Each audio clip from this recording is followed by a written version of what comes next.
I've always wondered why magic isn't a more popular tool for self-development, considering that occult theory is really all over the culture around us. I just had the privilege of speaking to Alex Kazemi about his new book, Pop Magic, which comes out on February 18th. We had talked a little bit over email about just that. So I was really excited to sit down with him and discuss some of the concepts in his book in really great length. After talking with Alex, I realized that he is an incredibly smart person. He really knows his stuff. It was the Leo full moon. It was the perfect time to really deep dive some of these topics. So I'm gonna play that conversation for you, and I really hope you enjoy it.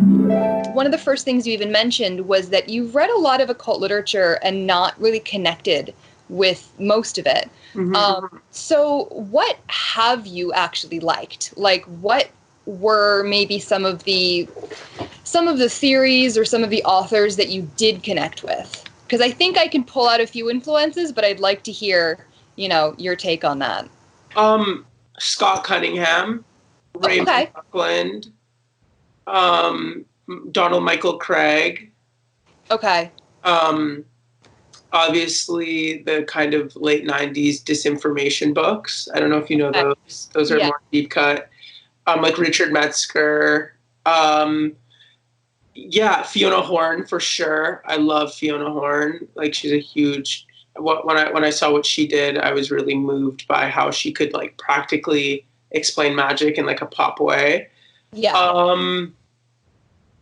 Those are pretty much my main ones. I might be drawing a blank because of Mercury in Pisces right now, but I'm trying to think of who else. Yeah, I really loved the way Scott Cunningham, Anton LaVey, in a weird, like, not in the traditional way of you'd think I would be influenced by him. I have a respect for like the archetype that he represented, but not the kind of magic that he represented. I get that. I think that Anton LaVey definitely, like, sorry, my dog is like kind of a crazy person sometimes, so I'm trying to like make sure she's not knocking things over here. Sorry. Anton LaVey, I feel like, is one of those people where like people don't give him enough credit for what he really did. And it's all very practical, like logical way of explaining something that was so occult and obscure and esoteric. But because he was such a character, I tend to discount, a lot of his contributions. I know you go into like a witch store and you mention Anton LaVey and people are like, oh, he's a showman. But if you like, he had such an understanding about femininity and the power of women. And he was like the opposite of a misogynist. Yes. And I feel like everyone misreads those texts and takes them so literally. Like it's like in the Satanic Bible, when they talk about like cursing someone, people take it so like people will read that at like 14 and then do a curse, and then their friend will get in a car crash or something, like people just take it so literally. But the Satanic Witch, definitely. I was literally just about to mention that. Because I think that has a lot of parallels to the kind of magic that you end up talking about a lot. Mm-hmm. That's awesome. I agree. Yeah, I definitely, okay, sorry, I'm a little distracted at the moment. I definitely think that, so it's funny because the other thing that I wanted to bring up was that you mentioned the use of spectacle. And using it to distract from what's actually going on behind the scenes. And I think that's a pretty good illustration. If we're talking about LaVey, I think that's a perfect illustration of someone who really effectively used spectacle to distract from what they were actually doing. And at the same time, I think it's interesting because the magic that you specifically talk about seems to be distinctly anti-spectacle. It's very low key. So it's almost like, reading through this, it's almost like the place of spectacle in your work was kind of flip-flopped. Bait and switch for sure. In your personal life than in your practice. Exactly. And I also think now, I was even thinking about this before talking to you. I was like, wow, like this like private part of me of practicing magic is now like so public. Like I just wrote a book about it, you know? And when you think about that sacred feeling of on a full moon, when you're doing a candle magic spell, you're connecting to a goddess or a god, and it's just so intimate and so private. I just put that out there, you know? Like I put out, you know, I even said songs I used during rituals. Like it's almost like I almost feel very vulnerable right now, you know? It's kind of weird to think about that. I can imagine. I'm sure it's a lot to put yourself out there like that, especially if it's something that you've been practicing in private for a long time. Exactly. And it's the most special, it's the most part of life that I value so much and I'm so excited about, you know? Like magic is what makes life magical, you know? And I think that's kind of what I'm trying to push for people to hopefully discover that and have that opportunity to discover it. Because I think that's what made me kind of sad when I did discover it, was why was this kept so far away from me? Like why wasn't this my birthright, you know? So how exactly, I know you talked a little bit about it in the book, but how did you really discover magic in your own life? Well, you'll like the story. So I was like 21 years old and I was in a really dark place, and apparently I had found out, like, being born on the cusp of Cancer, Gemini, is called the cusp of magic, and like apparently it also had something to do with 21 corresponding to the cusp of magic, and there were all these like books I owned that said that. And then there was like a spirit who came to me and was like, you know, start to Google witchcraft, start to research witchcraft. And I was like, what? Like, what is this? So I almost felt like I was in like a witch movie, like where I was like about to like discover something. It felt really weird. And I went and did it. And I was like, oh my God, like this is everything that I've been missing in my life. Like this is the spirituality that I've always wanted. This captures a reconciliation with the things that I found magical from a very young age, and it embodies everything that I want. And I was in a very like nihilistic, dark like place in that time. Like I was very like anti-positive thinking, you know, like it took a while to get here, you know? Yeah. So anti-law of attraction, everything, which is so insane to think about now. But to have had done that, I did that research, and then I did like a spell in my sister's bathroom with nail polish remover, and it like worked like almost instantly. And I was like, this is insane. Like this is what I need in my life. And from then on, I just always did magic.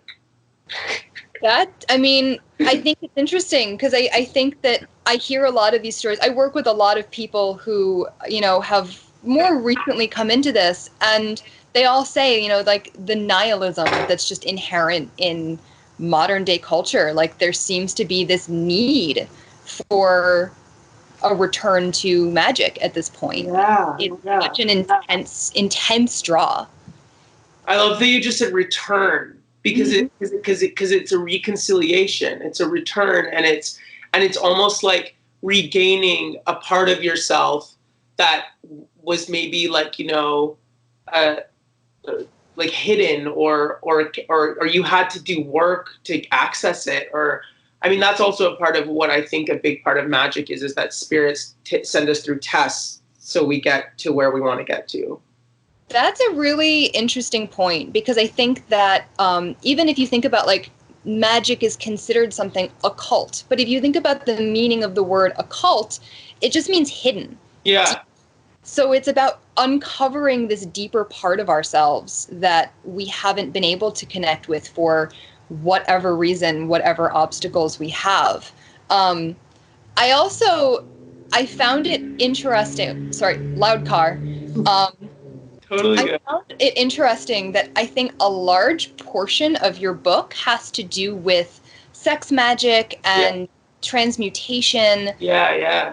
And this idea that, well, so you can correct me if I'm wrong, but I feel like there was a pretty big message in there that sexual energy is really being used to control us.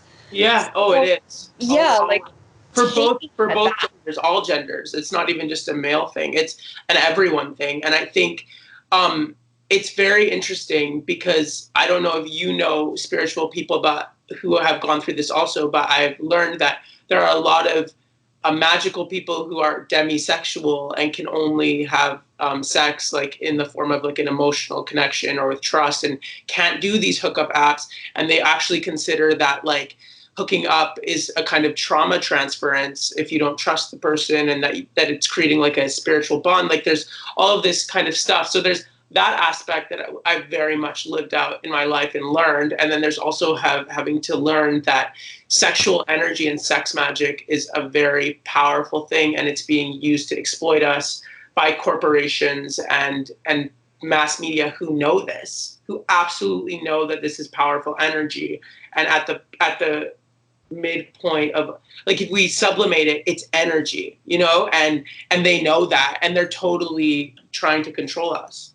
Yeah, absolutely. But I think it's really interesting to frame that as magic, because I think if you go to like business school or like you talk to like advertising execs, they're just like, yeah, sex sells. Like, why else would we, like, of course we're going to use what sells. But yeah, it is this absolute, it's this base life force energy. And we're just freely giving it away. Yeah. Even as far as like, you know, you see an ad for something that you think is going to make you more attractive as a person, you're going to buy into it like that. And I think that, so like, I definitely had kind of like a Napoleon Hill vibe reading these chapters where it was like, oh, this is like sex transmutation for like 2020. Yeah. You know?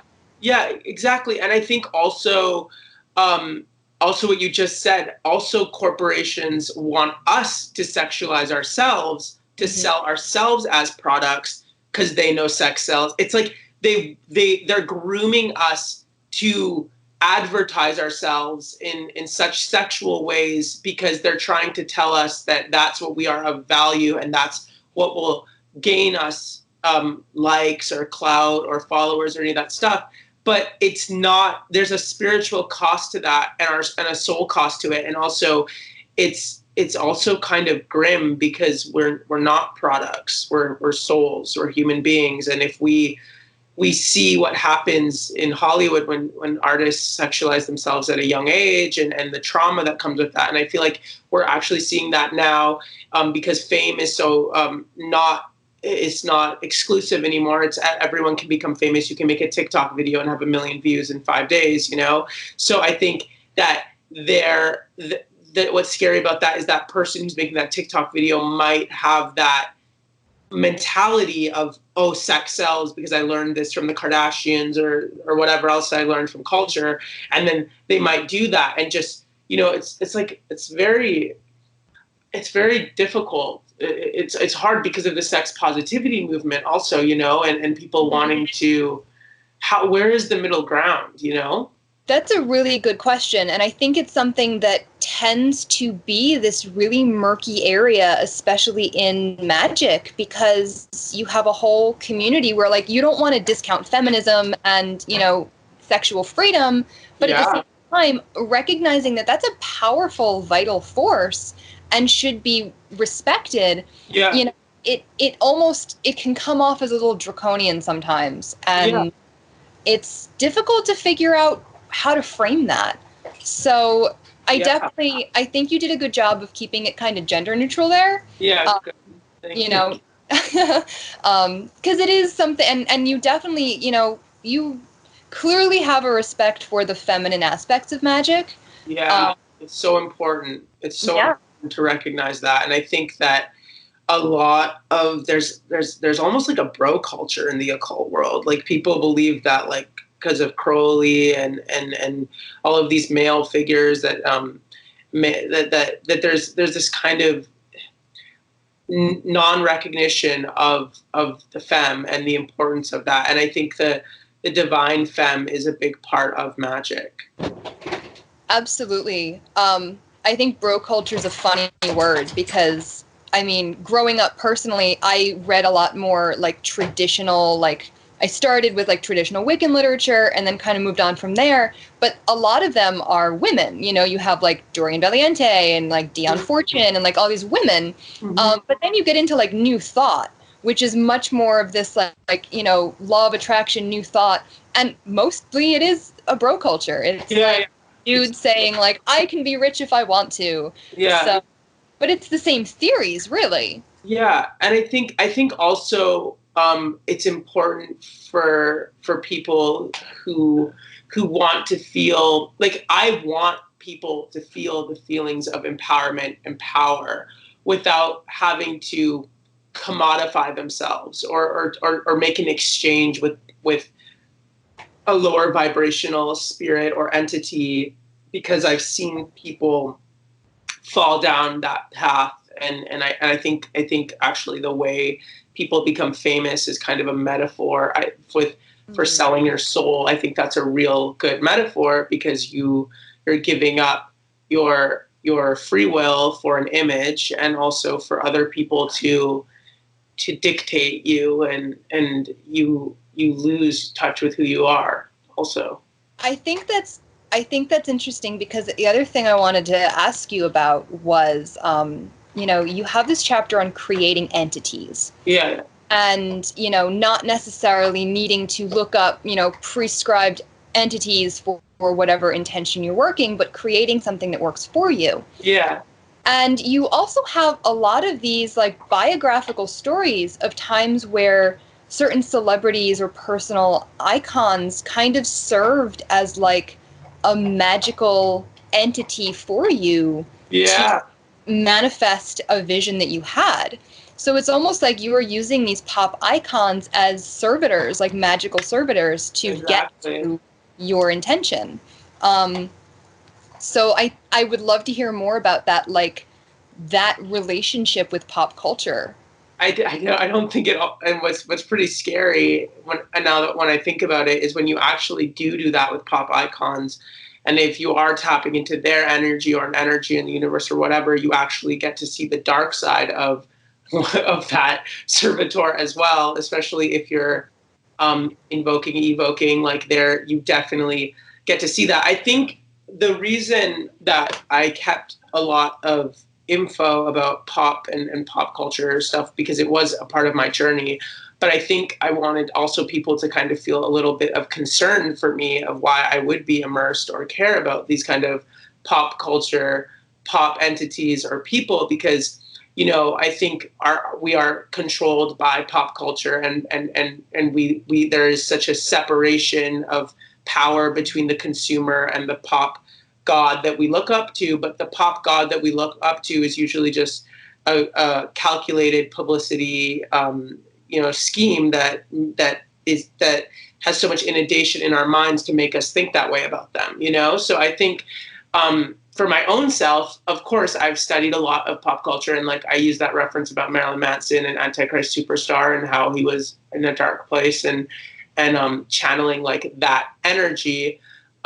Because I think that I see such a false worship in our culture right now with pop. Like, I feel like pop icons have replaced spirituality, like in our culture.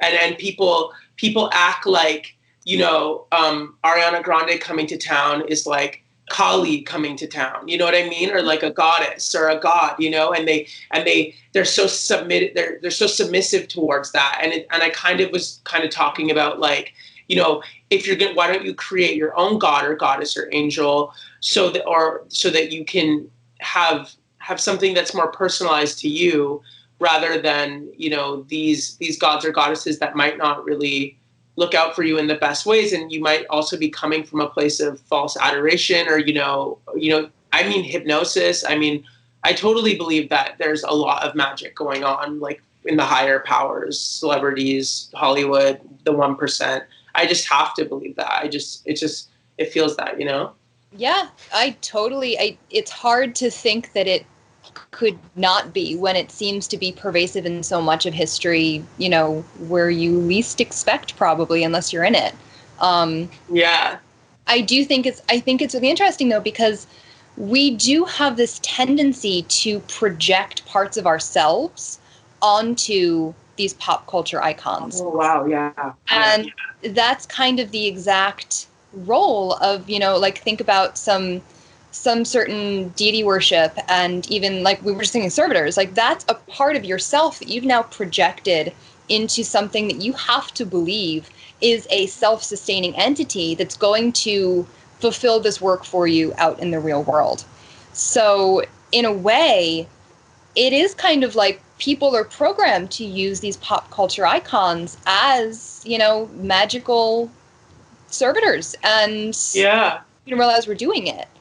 Yeah, and I feel like in this cyber weird matrix simulation world that we're living in right now, of like, you know, so much oversaturation, overstimulation, so much of it, you know, I think that type of fandom for gods and goddesses and angels and demons and all that stuff, and that worship is so publicly expressed on like Twitter and Instagram and fan accounts and all this stuff. And this is kind of like trying to like, you know, viewing them as a statue and like nodding down to them and giving your energy to them.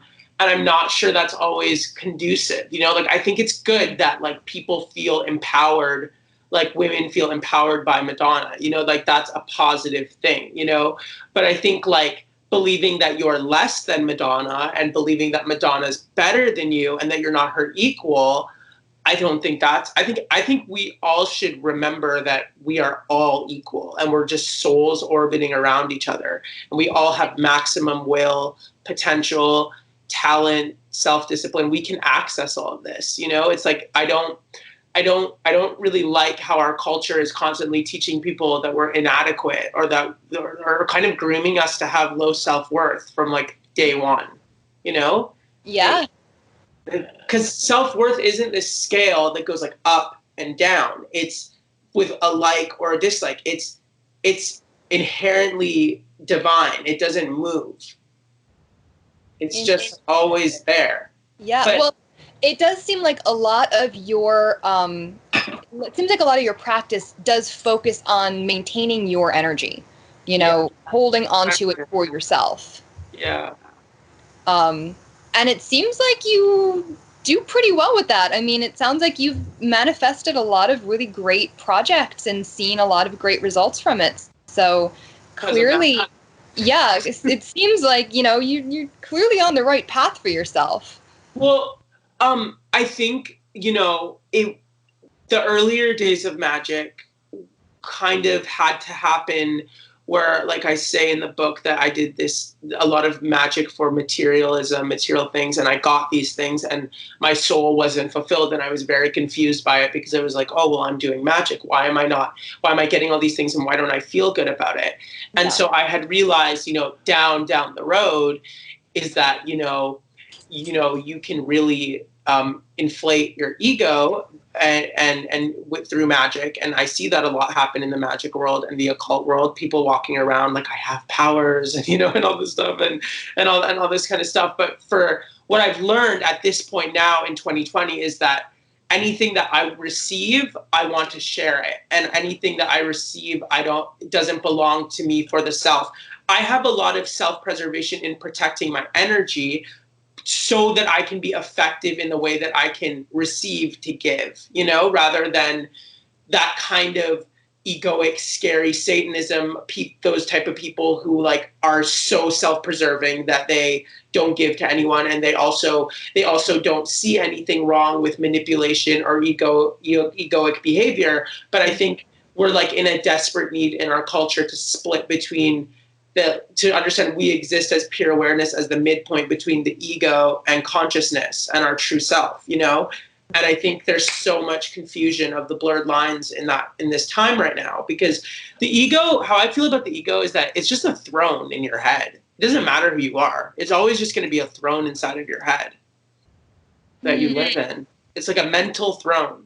Do you know what I mean by that? Yeah, I think so. I mean, we always are going to want to feel empowered and important and positive. Yeah, like, but that can have a downside. And I think that's, you know, like when we want to feel empowered, but instead take it as I'm better than everyone else, you know, that's not empowerment. That's just like an act. You're putting on this big paper crown and saying, but look who I am. So no, I think I understand what you're saying. I think exactly. And I think lack of identification is actually a very powerful thing, which will be in our next decade, because I think if you are attaining things and you are becoming successful and your magic is working and all this kind of stuff, if you like identify with it too hard, you go into that mental throne and that illusion, and you create that separation and that isolation, and it's just darkness. Whereas if you are grounded, know that you are powerful. Did you freeze? You feel the powerfulness inside of yourself, you know what I mean? And you feel powerful. Mm-hmm. But I think, like you said, like you can say to yourself, I am powerful, I can do this. But you're not saying, I'm powerful and I'm better than you. That's the difference, you know? Yeah. Absolutely. I think that's honestly pretty key, I think, to the way that magic seems to be coming back up in culture. Mm-hmm. You know, think about, and you even mentioned it, you know, there was a like scandalous headline where it was like, oh, witches across the world are hexing Trump. And it's like, you know, there's that use of like, well, I've done some powerful things in my life, so instead I'm going to take this and channel it into something where it might actually be helpful. Yeah. Is I'm going to just sit on my laurels and say, I'm a god and no one can touch me. Which seems to be, I think, why maybe magic fell out of favor, because you have all of these, like, you know, think about like Aleister Crowley and Anton LaVey and people that were just like these huge characters that kind of got too big for themselves in a way. And people looked at them in disgust. And here we are now with no magic in our lives. I agree with you. Do you like the movie Disney's Hercules?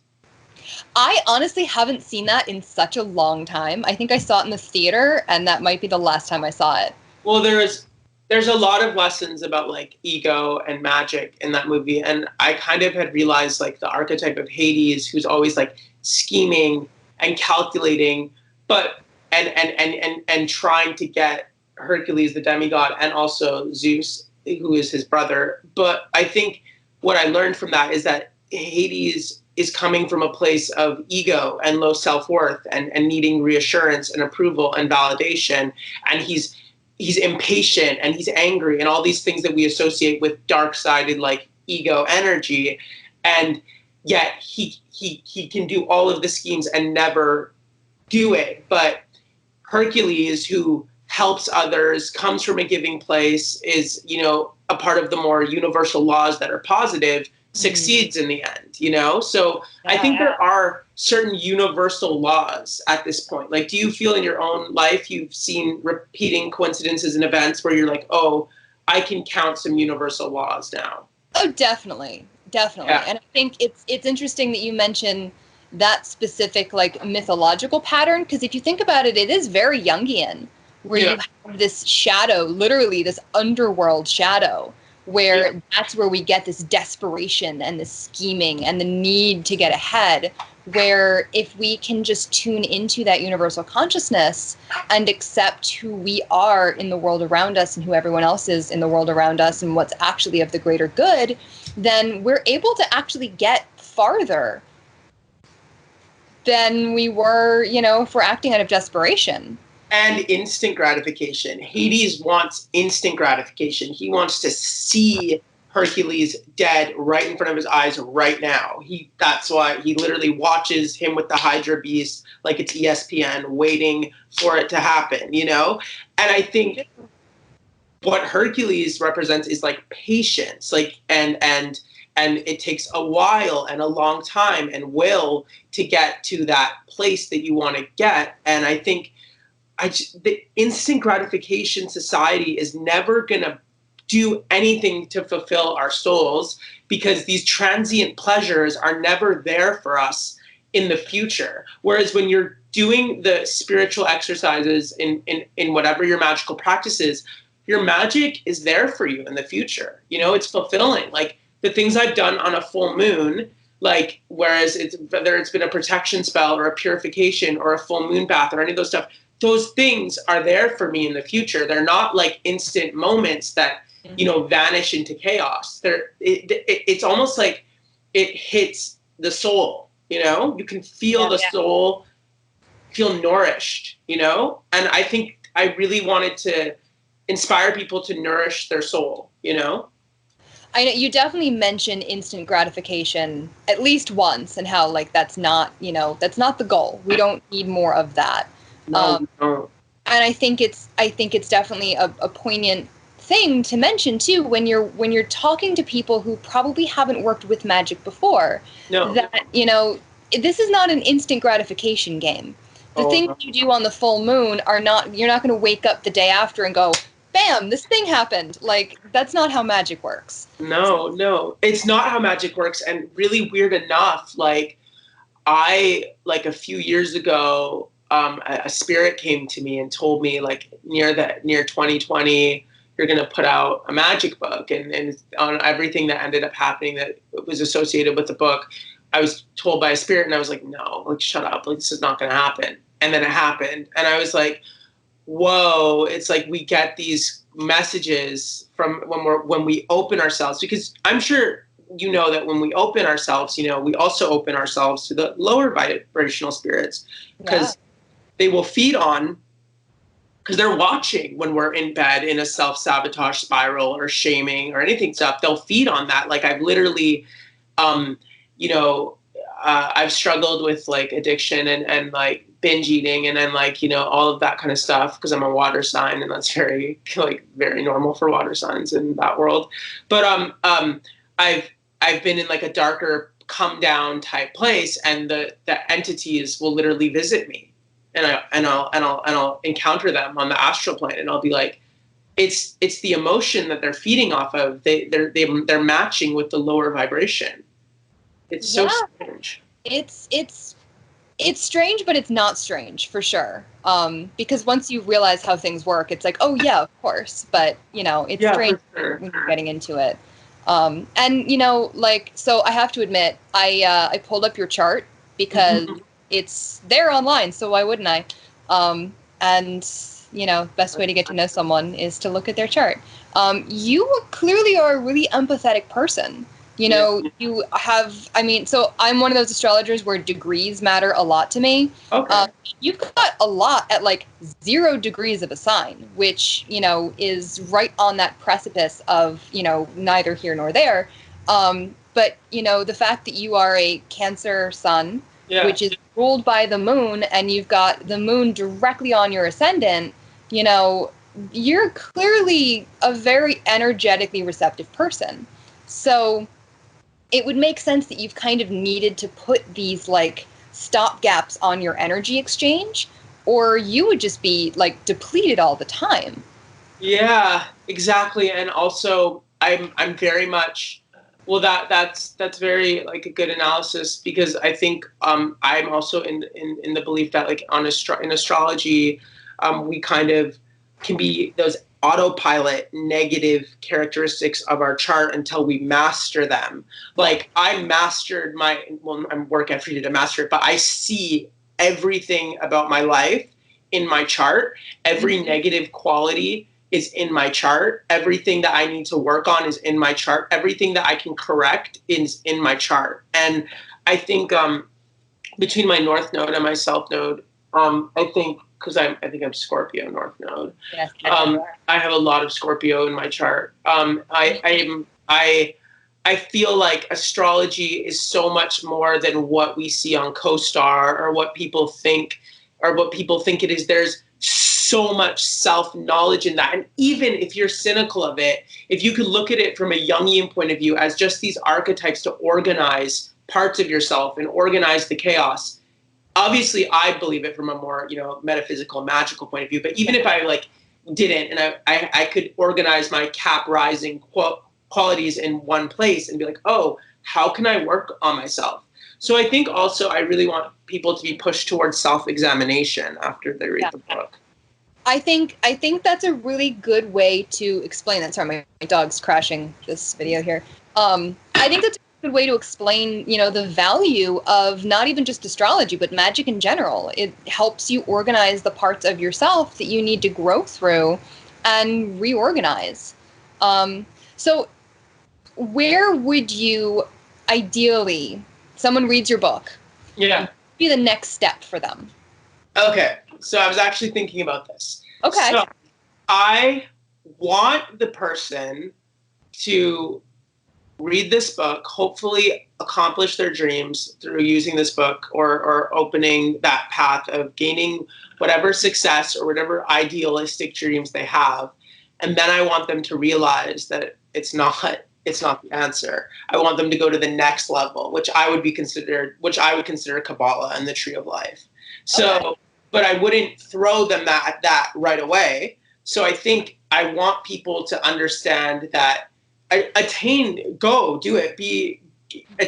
of your material dreams that you want, feel powerful, all this stuff, but then find out that it's not the answer. And then that's the part two, where, because I think that I see that in so many spiritual people, and also not even just spiritual people, successful people. Why is there a billion stories of the most successful people and also the people who followed their dreams? And they're like, well, I got to the top, I climbed to the top of the mountain and I didn't even feel good when I got there, because I want people to climb to that top of the mountain, and I want them to figure out, where do I go from here?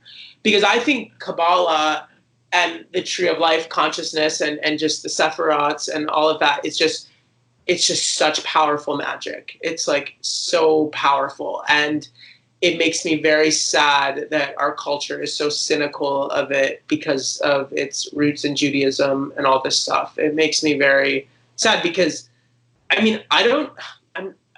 want to ask you, do you think only certain people can discover magic in this lifetime? Like it's not for everyone. Like, is there a predestined fate for some people to discover magic? I don't know if I would say only some people can discover it, but I think that only some people will connect with it. Mm-hmm. Simply because of, their own personal... I come from a background in, evolutionary astrology, so it's what you're meant to learn in this lifetime. I think that there are people out there where magic isn't part of what they're supposed to be learning right now. Maybe they'll be exposed to it and, read about it and just be like, yeah, but you know what? Working the way that I do and doing what I do is just working for me and I don't need anything more. There are people whose charts I've looked at where discovering materiality is part of their journey. So I think that anyone can discover magic. It's a matter of whether they'll connect with it that I'm not sure is part of everyone's journey. Yeah, and would you say that in your own life that there's something exciting about, waking up every day and connecting to the stars and the moon? And I find it to just be it's like a celebration every day of life, I look at my moon calendar and I check the transits and I check the Sabbats and, and all of this stuff. And I just feel like it makes life so colorful, and I would want more people to experience that. But I think a part of my journey has been to accept that not everyone is open to it. You can't convert people, and that's okay. Because when you meet magical people, it's so exciting. It's kind of like, this is kind of a weird metaphor, but I watched Maleficent 2 recently, and it's very interesting because it's all about kind of finding your tribe, because Maleficent originally thinks she's the only type of dark fairy that exists, but she's taken and saved by one of her own and taken to a whole world that is her own, and I think that type of community can exist in our world through I see you, you see me, in the way of we understand magic. That's why it can be so electrifying when you see someone out and they're wearing a pentagram ring or, a talisman or the Tree of Life on their neck. Because I think there was a very isolating sense of when I was practicing magic in my earlier days as well, because I was learning all of this stuff and no one to share it with and no one to experience it with. Do you know that feeling? I think that's definitely a common deterrent for a lot of people, where I've met a lot of people who be like, oh yeah, I practiced witchcraft when I was in high school, but I was kind of a weird kid, so whatever. And it was that isolation of being told what they were doing was weird and not having someone to share it with turned them off of it eventually. Yeah, and it's very interesting because, culture really shifted, with Tumblr and then the craft, nostalgia and charm nostalgia and just 90s nostalgia in general. And it kind of became cool to like post your altar, post like you doing candle magic or all that kind of stuff. And it kind of became fashionable. And I think, that I'm not saying that's dangerous, but also I think it's very important that if you're going to do that, I really would hope that you're practicing, because it's just a waste of something that's so beautiful. I think that's how I feel about that. But I definitely agree with you. Like, I think a lot of people are very socialized in society where they internalize the fears and the negative connotations behind magic and witchcraft, and they view it as a negative thing, which is so sad to me, because it's really not at all. It's our birthright, and it's literally connected to every spiritual system and every religion that exists. Absolutely. And not even religion, but like, we talked a little bit before about psychology. Many psychological theories are directly echoed in magical practices. We might not have known what they were at the time, but it seems to be pretty human psychology. Yeah, exactly. And I think that's a good point, because maybe that sense of reconciliation is also a part of connecting to that humanism of oh wow, like it's also my human right to doing this. And I think like it's very interesting if you look in like cartoons and movies and people who are doing magic, they're talking to gods and goddesses. Well, you can do all of that. It's not anime, it's not cartoon. You can do it. You can live that life, and you can live a life of magic. And I all I would ask with this book is that people consider the opportunity of that life, and rather than the choice of the nihilistic, egotistical, like material plane, not even open to any type of spirituality, darkness, because by universal law, I think that is only going to lead to pain and suffering and chaos. Yeah.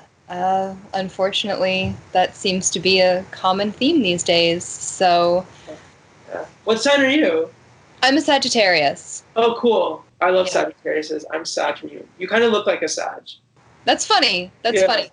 I have been told that a few times, but I honestly don't know what that means. So, yeah, I think certain signs look like each other, and I also think that I kind of see like each person, like what I find to be so beautiful about a person's birth chart is that like each person has these like beautiful spheres of energy that they can use or access. And it's almost like these like beautiful energy balls that, embody each part of their chart, like I know my Sag moon is like a certain power, and I know my Mars in Taurus has a certain power, and my Venus in Leo has a certain power. And I think people should hopefully look at astrology from a point of view of feeling empowered by these traits, rather than just looking at your forecast and all that stuff on CoStar. Absolutely. Have you ever looked into the, what do they call them, the sapien symbols, Elias Lonsdale? No, what are those? So Elias Lonsdale was an astrologer who took every single degree of the zodiac and channeled it into a visual. Wow. And a like specific message, and it doesn't matter what planet it is in what degree. It tends to apply for natal aspects, for transiting aspects. I think that you would find it pretty interesting the way that he breaks it all down and really distills it to this very interesting image. Yeah. But it sounds a little bit like what you were just saying, as far as it gives you this very specific power. And depending on what planet you're channeling at what time, you have a very specific energy that you can access that very few people can. Yeah. So, I think that might be something you wanna check out. I think you'd enjoy it. I would love to check that out. And I also think what's so beautiful about a birth chart is also it shows that each soul has its own DNA and its own individuality. And I think that we, as much as our culture likes to, enjoy aesthetics of being different and all that stuff, we need to also, look within ourselves and see how we're internally different, and how we all have a gift to give in the way that we are different than everyone else. You know, I believe in as that we are all like stripped from one soul also, and like, you know, we're all connected in a way, but I also think the way that the stars influenced us when we were born and the planets just is so magical, you know? There's just such an individuality right there. I think that's what makes studying astrology so fun. So what do you think that your, looking at your birth chart, what do you think your individual gift is then to the world? Well, it took a while to figure out because I saw a lot of the negative traits. Like, I think the reason I was prone to addiction was because I'm a Sagittarius moon, excess Jupiter energy. There's a part of me that just wants to have fun and, you know, be playful and just have pleasure and transient and just, you know, run and wander and all that stuff. Well, I don't want to talk about my negative traits, but I think the Cancer sun probably has a lot of empathy, and the Mercury in Cancer has a lot of empathy. I think my work ethic comes from my Mars in Taurus and my Cap rising, and my ambition comes from that. And I think my Venus in Leo is probably the reason why I'm here right now. Like, there's a desire to be seen and validated and acknowledged by people. Mm-hmm. But I also think my Scorpio's side, my Jupiter in Scorpio, is why I want to investigate and unmask so much. So I don't think it's one particular power. I think it's a high emotionality. I think I'm a very emotional person, and I think that's in my chart. And I think it was a very tumultuous point of understanding what it's like to exist as an emotional person in our world when emotions tend to not be cool and all that stuff. That's why I found a lot of solace in people like Fiona Apple, who's like a Virgo with a Mars in Cancer, and listening to her music and that. When I was younger, I felt really connected to her. And weirdly enough, when I was like younger, I used to say to myself like, oh, because I was more identifying with my depressed side at that time. I was like, you know, when I'm like 25 and I do photo shoots for something, like the photographer is going to like ask me to be like dark or depressed, like a Fiona shoot. And that recently happened, and I didn't want that to happen anymore. But it just shows you, like, when you set those seeds at certain times in your life, and those intentions, they come back, you know, like they'll come back for you, and you'll see the growth. You know, I think magic is also about growth a lot. Absolutely. I think it's a really valuable tool for personal growth. And I think that that seems to be something that you did a pretty good job of emphasizing. Why did I stumble on that word? You definitely emphasize the tool for personal growth. I think that I'm glad that we were able to talk about some of these things, because I was really curious about all those things that I specifically asked you reading through. But I think that it's something that people should be more open to. And I think that, you know, the way that you've posed it is a pretty good entry point for, you know, maybe people who haven't given it a chance yet or didn't realize what it could be. Yeah. Did you have someone in mind when you were writing this? Did you have a kind of 100%. 100%. Yeah. I was kind of thinking of like a young person who was feeling like powerless or sad and had, you know, maybe discovered about magic or the occult online and wanted a good entry point that wasn't going to be, you know, too fluffy or too confusing, and kind of something very simple, and they could see the book in the occult section in Barnes and Noble and like feel a sense of, oh my God, like I'm going to feel awakened by this, or I wanted someone to feel powerful. That's why I dedicated the book to like people who have felt like they don't belong, because I was thinking of like those people who feel like outsiders and that they need something like magic. They know something's missing. I would hope that they would find this. But I also wrote it because I wanted to use it for myself also, because I wanted to write the book about magic that I wanted to exist. Like, that's why I included that chapter about entities, and that's why I included that chapter, like, how do we know when magic works? Like, I don't really know any books that I've read that clearly spell that out with examples. And that was really frustrating for me. And then the misinformation and the aesthetics, like, I'm about black magic, like, and also I'm a witch who doesn't believe in banishing or binding, you know, and I think people don't understand that either. So I just wanted to kind of create something that I wanted to see exist in the world. Like, I wouldn't have written this book if it had already existed, because I probably would have found it, you know? Yeah, probably. I know that when we started emailing about this, you mentioned that you had done a moon ritual specifically for this book. Is it everything you had envisioned during that ritual? Well, it was like all the full moons of like, and the new moons. Like it's such a strange feeling looking back at doing a spell. It's almost like looking back on a dream. Do you understand that feeling? Like, it's like thinking of like a dream sequence. Like, you're so focused, you're so immersed in it. You feel so much energy, and you look back at it and you're like, whoa, you know, like that was really intense. It was everything. And I was super excited. And when I held it in my hands, it felt exactly like how I visualized it to be, you know, but then that it kind of opened up another portal back to that Kabbalah self of that Kabbalah side, and thinking of, you know, how can we utilize this to share this rather than to keep this for myself? Because I've realized in life, the way that people react to you have nothing to do with you. That has everything to do with them. You don't have to internalize every reaction to you. And that was a big part of that I had to also accept in this book, because people are like, oh, you're 25, you have a book out and all this stuff. People are throwing me a lot of food for my ego.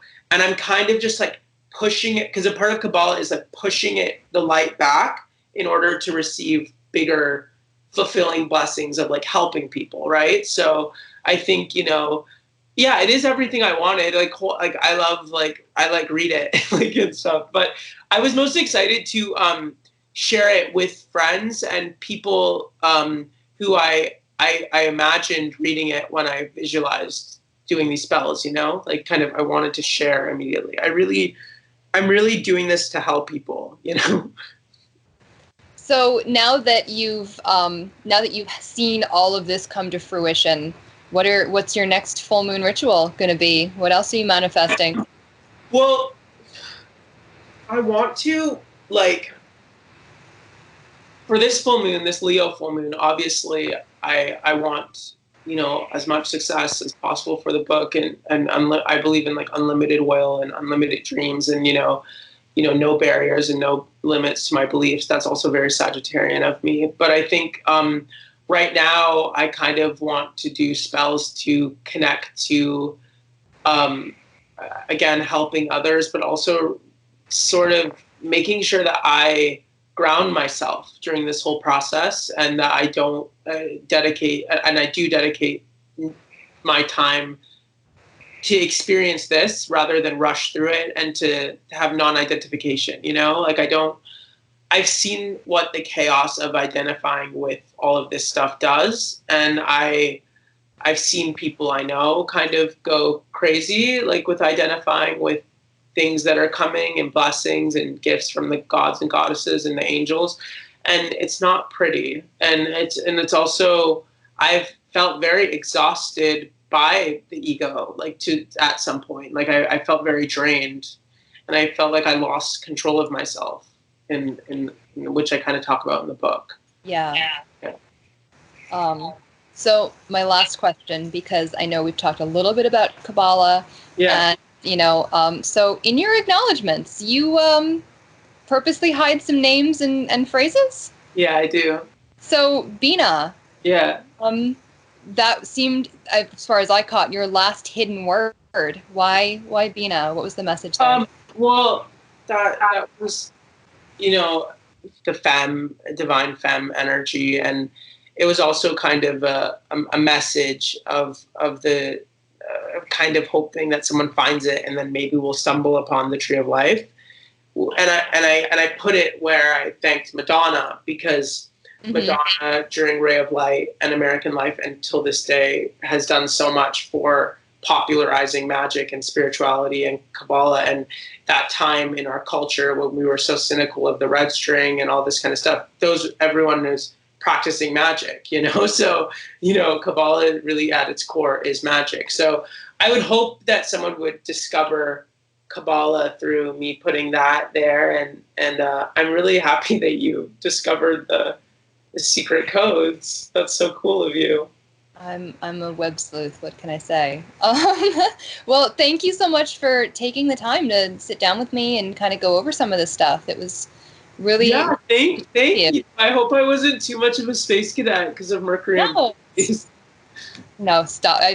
I honestly would expect more spacey from someone with a first house Neptune, but I will.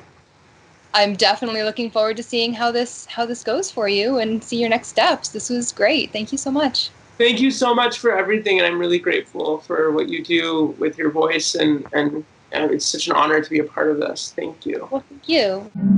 Pop Magic comes out on February 18th, and I think it's actually a pretty good introduction to things like New Thought and transmutation, especially as it relates to magic. Alex is also really good at using examples of what his rituals have helped him manifest. So if you're looking to use magic from that New Thought place rather than the deeply ceremonial or earth-centered place, this could be a really good place for you to start. I would love to see Alex write a book on Kabbalah and how that's changed his life, because I think that he had some really interesting stories starting in that conversation, and I would love to hear them fleshed out. I want to thank Alex again for taking the time to sit down with me and really deep dive some of these topics. I'm very excited to see what you do next.